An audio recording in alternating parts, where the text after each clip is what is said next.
Hiya, this is my bragging match review. First match on the card was John Morrison versus The Miz. Quite like this match. Reasonably good run time, probably slightly on the short side, but then again, I could watch John Morrison all day. So, they played very well on the fact that they used to be a tag team and they do know each other, and it was quite nice to actually see someone pull Miz up to the standard to which he can perform when he wants to. They did quite a few nice spots with the fact that they know each other very well. There were quite a few bits where John Morrison went to pull off one of his big moves and Miz countered. Quite nice, ran quite well. The ending was a bit because John Morrison went to do Starship Pain and The Miz sort of pulled him off and John Morrison landed and Miz just sort of flipped him over and pinned him. And it was a bit sort of like, But other than that, it was a good match. A good sort of solid 3-star match. Second one on the card was for the World Heavyweight Championship. CM Punk versus The Undertaker versus Rey Mysterio versus Batista. They built this up reasonably well. They did most of the usual swap round. I don't think we got to see enough of Rey Mysterio versus CM Punk, but hopefully we should see that again soon. There were a couple of nice little spots, good couple of last rides and choke slams and all the things you expect from The Undertaker. Unfortunately, you can still tell that The Undertaker isn't 100%, and I'm sure with him being 100%, they probably would have let it run longer than they did. The big story based around this particular match was less to do with the actual title and more to do with Batista and Rey Mysterio.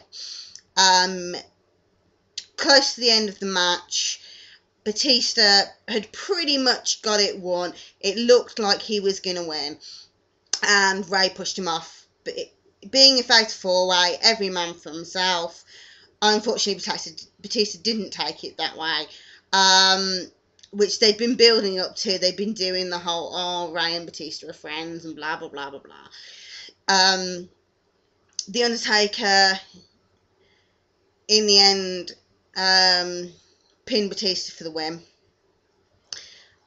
Afterwards, they had Josh Matthews come in to do the interview, and Ray was doing unfortunately we didn't make it this time, but we'll do it another time, playing full on face. And then Batista was you could see Batista was slowly getting more and more irate with this. He was like, we were close. And then he just sort of got on the mic and sort of said, I'm going to rip your head off, really calmly, and proceeded to do so. I beat the living crap out of Ray, who was begging him to let go. Which was built up, and it was quite nice to have Batista turning heel. Okay. After that, we had the Divas. Oh, God. I'm not a Divas fan, I must admit. I went and made a cup of coffee. The bits I saw were alright. Typical Divas match. Few bendy spots. The Divas are the Divas. Right. After that, we had the 7-on-7. This was quite good. I quite liked the way they did quite a few mixing everybody up spots. They came face to face with Big Show, which was it made me smile. They did quite a nice spot with Hart Dynasty as well, against DX, which was quite a nice little spot. I always think it's nice when they're bringing up the younger guys. I always think it gives the match an extra boost. The match looked like it was going to be a Raw victory until Big Show turned on the Raw team. smacked the hell out of Kofi Kingston. Triple H came up as if he was about to come into the ring, and he was looking all, what are you doing? And Big Show knocked him out in one punch, and for once, Triple H actually stayed down, which was great. And Chris Jericho got the pin on Kofi Kingston, which gave SmackDown the win, which I liked because SmackDown's my favourite show, and I honestly think that even though they did it as the only reason SmackDown won is because Big Show betrayed the Raw team, I honestly think that SmackDown is the better show. And it was quite nice for them to actually get some credit for a change. But let's face it, Chris Jericho is going to be rubbing it in for the next 5 or 6 Raws and SmackDowns. It was good. It was very enjoyable. Probably, good 3.5 stars. Especially as my favourite team came out on top. The big surprise of the night was actually the last match, because pretty much everybody was thinking it was going to be horrendous.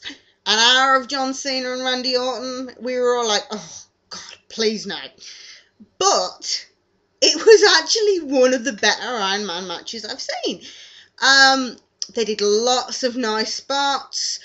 One of the particularly good spots was an attitude adjustment, and as he was coming down from the attitude adjustment, Randy Orton grabbed Cena, so it was an attitude adjustment and an RKO at the same time, so you got a double out, which was very, very, very nice little spot.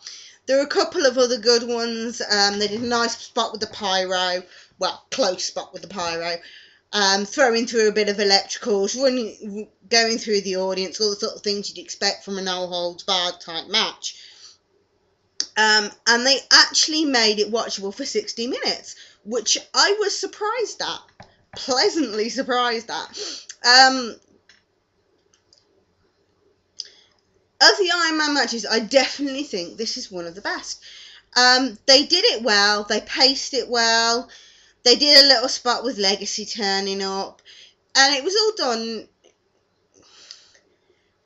in a way that helped keep you interested, which obviously in an Iron Man match is a vital thing. John Cena won. No real surprise there, but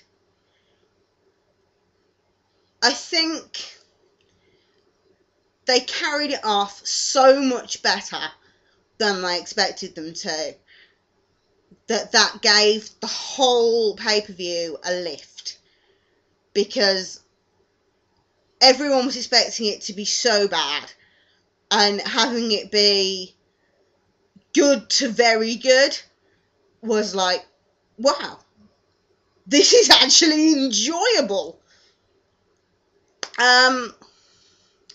So overall, I would say the pay-per-view was probably 7.5 to 8 out of 10.